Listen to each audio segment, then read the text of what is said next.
नाम के एक गांव में लोग बहुत हंसी खुशी रहा करते थे। उस गांव में एक बहुत गरीब परिवार रहता था। उस परिवार में मोहन, उसकी बीवी लता और उनका 8 साल का बेटा चीकू रहते थे। मोहन को पीने की बहुत बुरी आदत थी।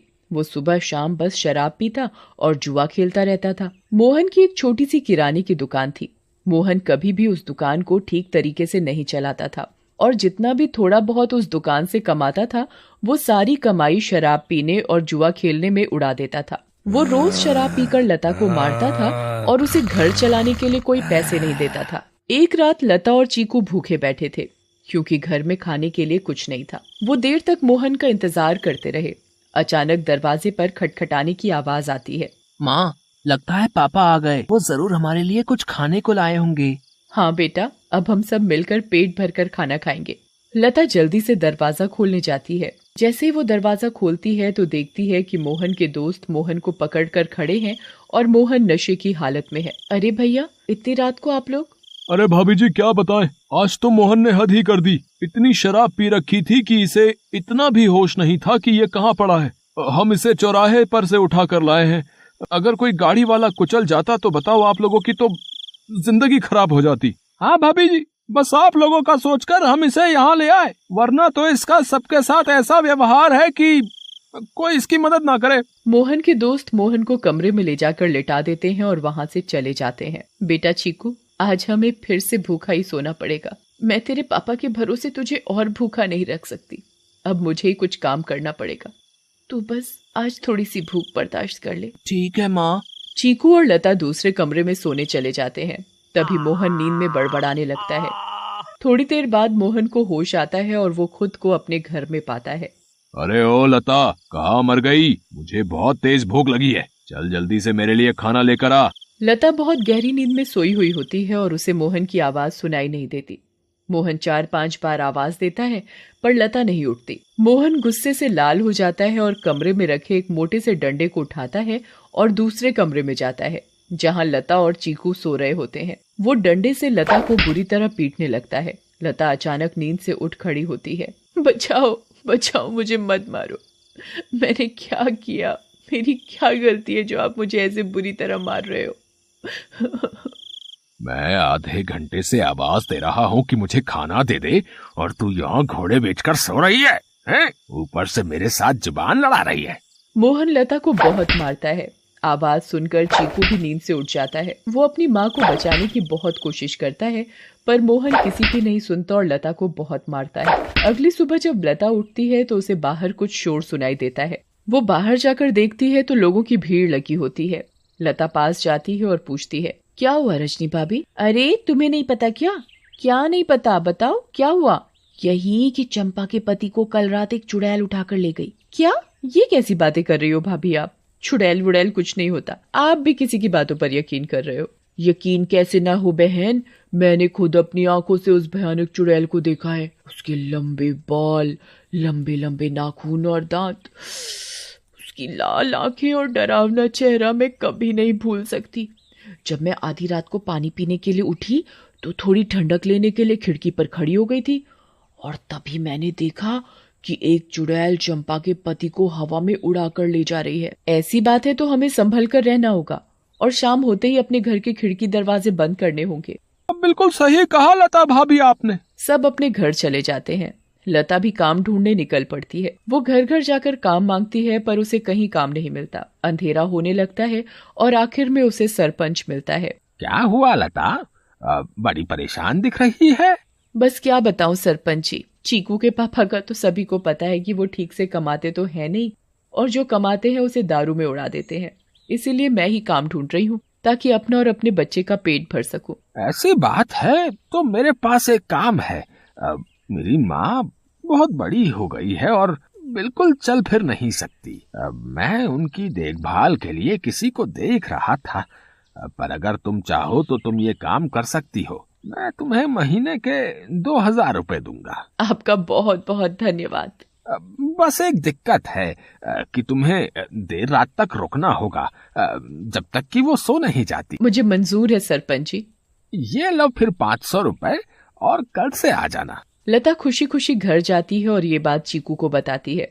दोनों बहुत खुश हो जाते हैं। तभी वहाँ मोहन आ जाता है। क्या बात है? किस बात की इतनी खुशी मनाई जा रही है? मुझे उनकी बड़ी माँ का ध्यान रखना होगा, जिसके बदले वो मुझे पूरे 2000 रुपए देंगे। तू कहीं भी जाकर मर, मुझे कोई फर्क नहीं पड़ता, बस मुझे दारू पीने के लिए पैसे मिलने चाहिए। तभी मोहन को लता के हाथ में कुछ पैसे दिखते हैं।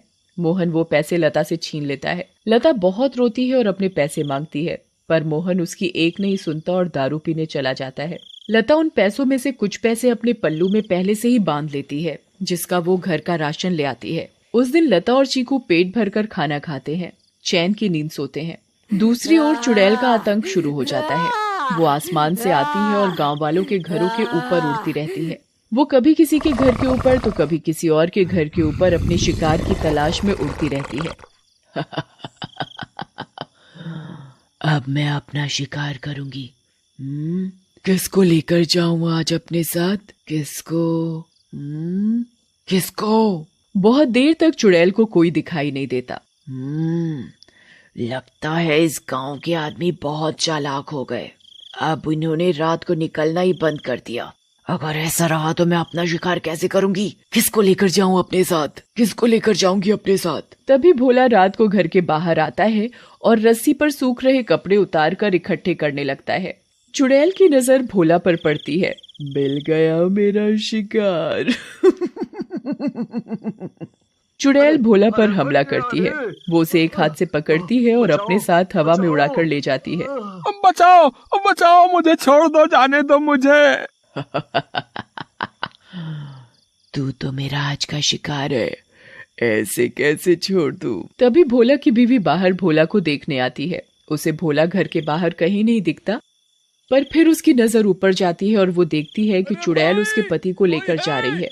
रेखा ये सब देखकर बेहोश ही हो जाती है और सुबह जाकर उसे होश आता है। होश आते ही वो अपने पति को हर तरफ ढूंढने लगती है, पर वो कहीं नहीं मिलता।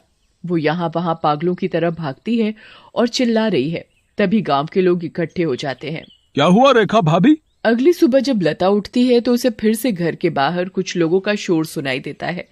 लता बाहर जाती है। क्या हुआ रजनी भाभी, आज किस बात का शोर हो रहा है? अरे लता, कल रात चुड़ैल रेखा के पति को उठाकर ले गई। रेखा का तो रो रो कर बुरा हाल है। बेचारी रेखा भाभी, पर मुझे ये समझ नहीं आ रहा कि वो चुड़ैल हर रात किसी के पति को ही क्यों उठाकर ले जाती है। सही कहा लता भाभी, हमें इस बात का जल्द से जल्द पता लगाना होगा। सभी लोग मिलकर एक तांत्रिक के पास जाते हैं और सारी बात बताते हैं। मैं अभी पता लगाता हूँ कि ये चुड़ैल चाहती क्या है। ओम ह्रीम क्लीम चामुंडाय विच्चय नमः। ओम ह्रीम क्लीम चामुंडाय विच्चय नमः। तांत्रिक ध्यान लगाता है और उसे वो चुड़ैल दिखाई देती है। ये कोई साधारण चुड़ैल नहीं है, बहुत खतरनाक चुड़ैल है। इसे कब्जे में करना या खत्म करना मेरे बस की बात नहीं। पर हाँ, एक बात मुझे पता चली है कि ये बस आदमियों को ही नुकसान पहुंचाती है। इससे औरतों या बच्चों को कोई खतरा नहीं और इसकी शक्तियां रात को ही काम करती हैं। दिन में ये हम लोगों की तरह एक मामूली इंसान जैसी बन जाती है। बस मैं अपनी तांत्रिक विद्या से इतना ही पता लगा पाया हूँ। सब लोग अपने अपने घर चलने लगते हैं। तभी लता बोलती है, मेरे पास एक सुझाव है, अगर वो काम कर जाए तो। वैसे आप लोग मेरी बात सुनकर हंसेंगे, पर इसके अलावा कोई और तरीका नहीं दिख रहा इस चुड़ैल से बचने का। भाभी आप बताओ तो सही, पता चला अगला नंबर मेरा ही है। मैं अभी मरना नहीं चाहता। अंधेरा होने के बाद अगर सभी आदमी औरतों का भेष बनाकर रहे तो वो चुड़ैल किसी भी आदमी को औरत समझकर नहीं लेकर जाएगी। लता की बात सुनकर सब हंसने लगते हैं, पर बाद में सबको लता का ये सुझाव सही लगता है और सब अपने अपने घर चले जाते हैं। लता भी अपने घर चली जाती है। वो मैं कह रही थी कि गांव में चुड़ैल का आतंक बहुत बढ़ रहा है। वो हर रात एक आदमी को ले जाती है। तो गांव वालों ने तय किया कि सब आदमी अंधेरा होते ही औरतों के कपड़े पहन लेंगे ताकि वो चुड़ैल उन्हें औरत समझकर छोड़ दे। तेरा दिमाग तो ठिकाने है या पागल हो गई है? कोई बेवकूफी होगा जो ऐसा करेगा। मोहन लता की एक नहीं सुनता और चला जाता है। लता भी सरपंच के घर उनकी माँ की देखभाल के लिए चली जाती है। लता का पूरा दिन बहुत अच्छे से निकलता है। फिर रात हो जाती है और लता अपने घर के लिए निकल पड़ती है। दूसरी ओर गांव के सभी आदमी अंधेरा होते ही औरतों का भेष बना लेते हैं। लता जब अपने घर वापस जा रही होती है तो उसे आसमान से चुड़ैल आती दिखती है। लता बहुत डर जाती है और पेड़ के पीछे छुप जाती है। तभी वहाँ से मोहन गुजर रहा होता है। हे भगवान, अब मैं क्या करूं? अब तो ये चुड़ैल इनको ले जाएगी, मैं इनको कैसे बचाऊं? मिल गया मुझे मेरा शिकार। चुड़ैल उड़कर मोहन को पकड़ लेती है। बचाओ बचाओ, कोई मुझे इस चुड़ैल से बचाओ। चुड़ैल मोहन को लेकर हवा में उड़ने लगती है। तभी लता दौड़कर आती है और चुड़ैल का पैर पकड़ लेती है। चुड़ैल लता को देखकर वापस जमीन पर उतर जाती है। ऐ पागल औरत, छोड़ मेरा पैर और ले जाने दे मुझे इस आदमी को, ये मेरा शिकार है। नहीं, मैं तुझे नहीं छोड़ूंगी। मैं तुझे अपने पति को नहीं ले जाने दूंगी, चाहे इसके बदले मुझे अपनी जान ही क्यों न देनी पड़े। चुड़ैल बहुत कोशिश करती है पर लता उस चुड़ैल के पैर को नहीं छोड़ती। छोड़ मेरा पैर, मेरी पायल टूट जाएगी, दूर रह मेरी पायल से, मेरी पायल मेरी जान है। इस चुड़ैल को आखिर इतना क्यों प्यार है इस मामूली सी पायल से, और ये ऐसे क्यों बोल रही है? कहीं इस पायल में ही तो इसकी जान नहीं। मुझे इस पायल को तोड़ देना चाहिए। लता उस पायल को तोड़ देती है। चुड़ैल आग में जलने लगती है। ये तूने क्या किया? मेरी पायल में ही मेरी जान थी और तूने वही तोड़ दी। चुड़ैल उस आग में खत्म हो जाती है। अब मुझे माफ कर दो लता, मैंने हमेशा तुम्हें मारा पीटा और आज तुमने ही मेरी जान बचाई। उस दिन के बाद से मोहन बदल जाता है। वो अच्छे से काम करता है और अपने परिवार का ध्यान रखता है और कभी शराब नहीं पीता। गांव वालों को भी उस चुड़ैल से हमेशा के लिए छुटकारा मिल जाता है और सब हंसी खुशी